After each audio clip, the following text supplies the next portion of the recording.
Students, ये respiratory balance sheet है। इधर हमने दिखलाया है कि जैसे ग्लूकोज का ब्रेकडाउन हो रहा है और ग्लाइकोलिसिस के थ्रू होता है ग्लूकोज का ब्रेकडाउन। और ग्लाइकोलिसिस जो है वो साइटोसॉल में होती है। ये एक सेल का डायग्राम है, ये न्यूक्लियस है, ये माइटोकॉन्ड्रियन है, ये साइटोसॉल है जिसमें ग्लाइकोलिसिस होगी। तो ग्लूकोज का ब्रेकडाउन होगा ग्लाइकोलिसिस के थ्रू और वो बनाएगा पायरुवेट। एक ग्लूकोज मॉलिक्यूल वो ब्रेक करेगा और दो पायरुवेट बनेगा।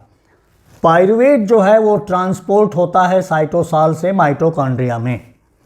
तो माइटोकॉन्ड्रियन में जब आता है तो फिर पायरुवेट का ऑक्सीडेशन होता है और मैक्सिमम एनर्जी जो लिबरेट होती है ग्लूकोज से वो माइटोकॉन्ड्रिया के अंदर होती है। और ये प्रोसेसेस होते हैं Krebs cycle, electron transport chain और ऑक्सीडेटिव फास्फोरिलेशन। ये सभी ग्लाइकोलिसिस, क्रेब्स साइकिल और इलेक्ट्रॉन ट्रांसपोर्ट चेन और ऑक्सीडेटिव फास्फोरिलेशन ये सब के सब एक साथ चलते रहते हैं। ऐसा नहीं कि एक पहले स्टेप हो जाएगा दूसरा नहीं, प्रोसेस ऑन है तो ऑन है। ग्लाइकोलिसिस साइटोसॉल में होगी, क्रेब्स साइकिल मैट्रिक्स में होगी और इलेक्ट्रॉन ट्रांसपोर्ट चेन जो है ये इनर माइटोकॉन्ड्रियल मेम्ब्रेन है और ये इलेक्ट्रॉन जो है ट्रांसपोर्ट होंगे ऑक्सीजन के पास तक और यहीं पर ऑक्सीडेटिव फास्फोरिलेशन भी होगा। ऑक्सीजन हमें प्लेंटी ऑफ ऑक्सीजन हमें मिलती रहती है, हम रेस्पिरेशन के थ्रू ऑक्सीजन को इनहेल करते हैं और जो रेस्पिरेशन के बाद जो उसकी कार्बन डाइऑक्साइड में फिर हम उसको बाहर निकालते रहते हैं। तो एक ग्लूकोज के ब्रेकडाउन से दो पायरुवेट बने और दोनों पायरुवेट जो है माइटोकॉन्ड्रियन के मैट्रिक्स में आएंगे और वहाँ पर वो इन प्रोसेसेस से गुजरते हुए Krebs cycle, electron transport chain, oxidative phosphorylation से वो मैक्सिमम एनर्जी यहाँ लिबरेट करेंगे।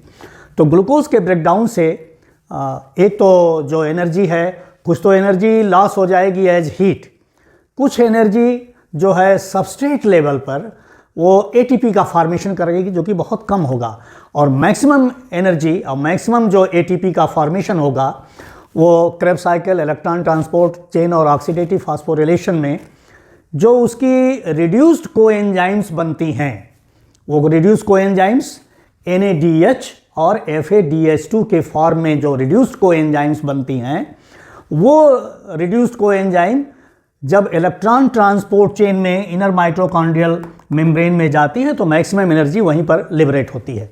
ग्लाइकोलिसिस पूरा होने में 2 ATP खर्च होता है और 4 ATP बनती है। 2 खर्च होगी और 4 ATP का प्रोडक्शन होगा। तो नेट गेन हमें 2 ATP का हुआ। नेट को हम आपको समझाएं कि नेट गेन क्या होगा। जैसे हमने 10 रुपीज़ एक दिन में अर्न किया और 8 रुपीज़ हमने खर्च कर दिया शाम तक और हम घर लेके आए सिर्फ 2 रुपये, तो हमारा नेट गेन जो है 2 रुपीज़ का रहा। तो उसी तरह से कितना एनर्जी हमने कंज्यूम कर दिया और कितना हम बचा लिए। तो ग्लाइकोलिसिस में 2 ATP मिली नेट और 2 NADH मिला। तो एक NADH से 3 ATP बनता है, तो 2 NADH से 6 ATP बनेगा। फिर पायरुवेट का जो है ऑक्सीडेशन होगा। पायरुवेट जब माइटोकॉन्ड्रियन में आएगा इसके मैट्रिक्स में, तब वो वहाँ पर एस्टिल कोएंजाइम A बन जाता है। तो उसके बनने में 2 NADH, 2 पायरुवेट तो 2 NADH और 2 NADH तो 6 ATP। फिर वो क्रेब्स साइकिल में चला गया। तो ये जो साइकिल चलेगी, एक ग्लूकोज मॉलिक्यूल के लिए 2 साइकिल चलती है क्रेब्स की। तो एक साइकिल में देखिए 1 ATP बनता है, तो 2 साइकिल पूरी होने में सबस्ट्रेट लेवल पर 2 ATP। एक साइकिल से 3 NADH, तो 2 साइकिल से 6 NADH, तो 6 3 जा 18 ATP हो गया। एक साइकिल से 1 FADH2, तो 2 साइकिल से 2 FADH2, लेकिन एक FADH2 से 2 ATP मिलता है, तो 2 FADH2 से 4 ATP मिलेगा। तो ये देखिए 4 ATP हो गया। अब इसको आप अगर टोटल करेंगे तो सब मिलाकर 38 ATP मॉलिक्यूल्स आए टोटल नेट गेन। लेकिन ये जो टोटल नेट गेन है ये प्रोकैरियोटिक एरोबिक रेस्पिरेशन में होगा और वो क्योंकि उसमें सब जो रेस्पिरेटरी चेन के एंजाइम्स हैं वो सब प्लाज्मा मेम्ब्रेन में ही पाए जाते हैं। यूकैरियोट्स में थोड़ी सी दिक्कत हो जाती है कि यूकैरियोट्स में ये जो NADH बन रहा है ग्लाइकोलिसिस में, वो अपने आप इनर माइटोकॉन्ड्रियल मेम्ब्रेन में बच्चों नहीं आ पाएगा, इसको ट्रांसपोर्ट करना पड़ता है और एक्टिव ट्रांसपोर्ट होगा। और आप जानते हैं कि एक्टिव ट्रांसपोर्ट में हमेशा एनर्जी खर्च होती है। तो एक NADH को साइटोसॉल से माइटोकॉन्ड्रियन के अंदर ले आने में इनर मेम्ब्रेन तक 1 ATP खर्च होगा, तो 2 NADH को इनर माइटोकॉन्ड्रियल मेम्ब्रेन को पार करने में, क्रॉस करने में 2 ATP का खर्च हो जाएगा।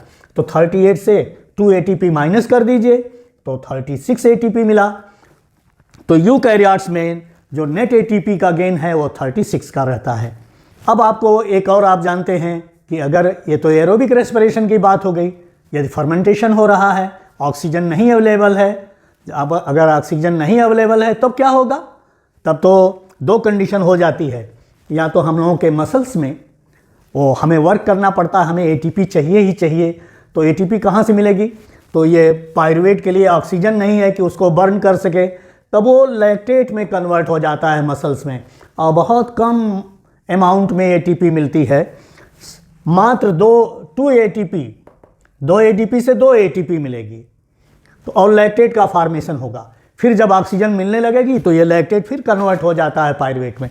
लेकिन जो नेट गेन है वो 2 ATP का है लैक्टेट फॉर्मेशन में, मसल सेल्स में। एथेनॉल भी बनता है और ये फर्मेंटेशन कहा जाता है। ईस्ट में फर्मेंटेशन आप जानते हैं कि ऑक्सीजन नहीं अवेलेबल रहती है, तो वहाँ पर ईस्ट जो है फर्मेंटेशन करता है, और फर्मेंटेशन के थ्रू बियर और वाइन इंडस्ट्री में ये काम आता है, तो एथेनॉल बनेगा।